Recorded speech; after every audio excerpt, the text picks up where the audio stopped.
ये सवाल हम डॉक्टर साहब से करना चाहेंगे। डॉक्टर साहब, क्या समझते हैं आप, क्या हम मज़ीद महंगाई के लिए तैयार रहें? क्योंकि हुकूमत और अपोजिशन तो शायद इस तरफ नहीं सोच रही, या पीटीआई के साथ लड़ना ही हुकूमत की तरजीहात में शामिल है। महंगाई भी कम कर सकेगी हुकूमत?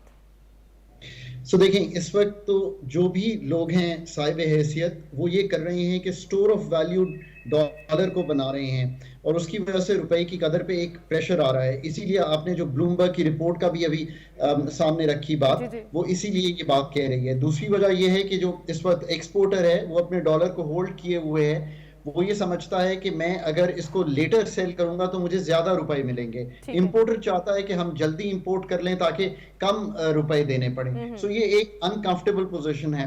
आईएमएफ का प्रोग्राम अगर नहीं होता तो डॉलर के इनफ्लोज नहीं होते।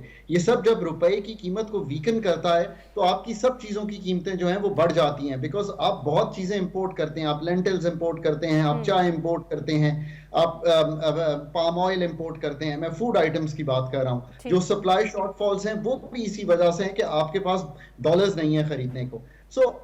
पर I think the news is कि हम इस वक्त पीक पे हैं अपनी इन्फ्लेशन के।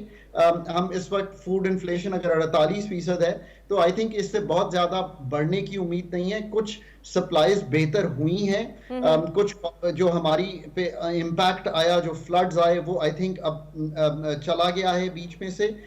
बट सिचुएशन अगले 1.5-2 माह में अगर फंड का प्रोग्राम नहीं होता जी तो जी। आई डोंट थिंक कि कोई चेंज हो रही है। आप जहां पे खड़े हैं, लेकिन इसीलिए सर, मैं ये हमेशा। खदशा भी जाहिर किया जा रहा है कि शायद आईएमएफ से डील ना हो। देखिए, आईएमएफ से डील होने का जो बड़ा ताल्लुक है वो इससे है कि हमारी क्या डॉलर फाइनेंसिंग जो फ्रेंडली कंट्रीज की है, जो वर्ल्ड बैंक एडीबी की है, उसकी जो कॉन्फर्मेशन है वो आईएमएफ को इस तरह से मिल जाती है जिससे वो कंफर्टेबल हो जाता है कि पाकिस्तान जो है उसका डिफॉल्ट रिस्क नीचे आ जाएगा वंस पाकिस्तान फंड के प्रोग्राम में वापस चला जाए। लेट्स होप कि ये हो जाए। That's our best policy option right now. अगर ये नहीं होता तो हमारा जो डॉलर पे क्रंच है, कि हमारी डॉलर की जो अवेलेबिलिटी की वीकनेस है, वो कंटिन्यू करेगी। और ये किसी भी मुल्क के लिए जो कि एक बैलेंस ऑफ पेमेंट्स, यानी कि जो माली खसारे में हो, यानी कि जो एक्सटर्नल सेक्टर के खसारे में हो, उसके लिए एक अच्छी चीज नहीं है। So all in all, and let's also hope कि थोड़ा सा फ्रेंडली कंट्रीज की सपोर्ट, हमें $2 अरब सऊदी अरेबिया से आने हैं। लेट्स होप कि वो भी आ जाएं और वो कंटिंजेंट ना हो इस चीज से कि आईएमएफ होगा तो हम ये करेंगे। सर, मुसद्दिक मलिक साहब भी ये कह रहे हैं कि सस्ते पेट्रोल पैकेज पे काम रोक दिया है, तो क्या पेट्रोल दोबारा से महंगा होगा? देखिए, आई थिंक पेट्रोल की अब जो कीमत है उसका बहुत बड़ा तायुन तो इंटरनेशनल मार्केट से ही होना है, और इस वक्त इंटरनेशनल मार्केट में कुछ कीमत नीचे आई हुई है।